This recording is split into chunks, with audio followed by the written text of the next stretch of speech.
Well, last week we brought you part 1 of our series, Outsource Silicon Valley Students in India.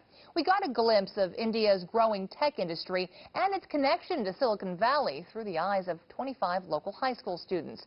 But while in India, the kids also saw a different side of the growing superpower, a side that's prompted some of them to take action.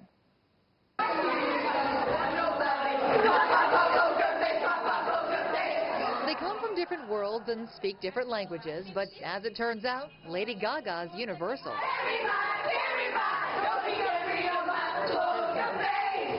Pop music is just one of the tools the students of Archbishop Mitty High School use to put smiles on the faces of these Bangalore street children. However, Anand's smile disappears as he tells us his story. Abandoned by his grandfather and forced into child labor, he'll sleep on the street tonight, along with hundreds of others just like him. In the States, it's like your once-in-a-while after-school special. Here, it's like 50 to 60 kids a day. For some Mitty students, that's a heartbreaking realization. But for others, it's a reality they're all too familiar with. To be quite honest with you, it's not so much of a shock for me. I mean, being born here and how many times I've been with my family on trains and buses, and I've seen kids like them. India has more than 100 million child laborers, more than any country in the world. And many of them live on the streets of big cities like Bangalore. These are just some of the 100 kids who join the ranks of the street children in Bangalore every day. They come from outlying areas. Some of them were sold into slavery by their parents. Others are escaping abusive homes. And some just come here in hopes of finding a better life. So many of them. A life that looks a little more like this. It's here at this private school in Delhi that India's wealth gap becomes painfully clear.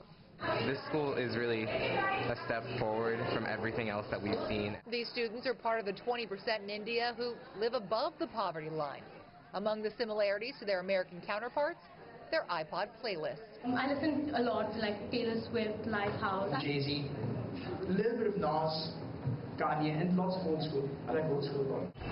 But when asked about India's overwhelming abject poverty, the cultural differences become clear. You must have seen Slumdog Millionaire. It showed the slum areas of India. No movie has yet shown the technology that's advancing in India, so that's really, really important for us to really improve the image of India worldwide. But when it comes to image, this is what the Mitty students see. It's no Hollywood movie. Just outside the private school walls, child laborers dig holes. And while the privileged ride in private cars, this is how others are transported. I think for them it's kind of something that they're used to. They're born and raised here, and it's kind of one of those things where when you're in the car and you're driving, you can just kind of see past it. But for me, I can't turn away. In a country with 1.2 billion people, second only to China in population, many blame the widespread poverty on the sheer number of people. It's the root cause of all the problems that have emerged in our country, because when you have such a wide population, it's difficult to reach out to each and every one of them and provide them with the basic amenities of life. But when it comes to India's growing tech industry, overpopulation has become a marketing tool in and of itself, recruiting Western companies by promoting human beings as India's natural resource. And while outsourcing does provide jobs, outsourcing can only take India so far.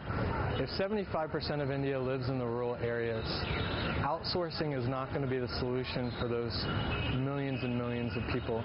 So while many in India's IT sector are prospering, paying skilled workers on average $400 a month, much of the country is being left behind, including children like Anand, sent to big cities in hopes of finding a better life, only to find a new kind of poverty. My question is not only will he make it to adulthood, but is there anything for him when he gets there? There's no doubt that the students of Archbishop Mitty High School had their hearts broken in India, but they also fell in love with the rich culture, the warm people, and the beauty of this rapidly developing country. And above all, they walked away with hope. That's the next step. I mean, seeing is one thing, but acting is really where the difference is made.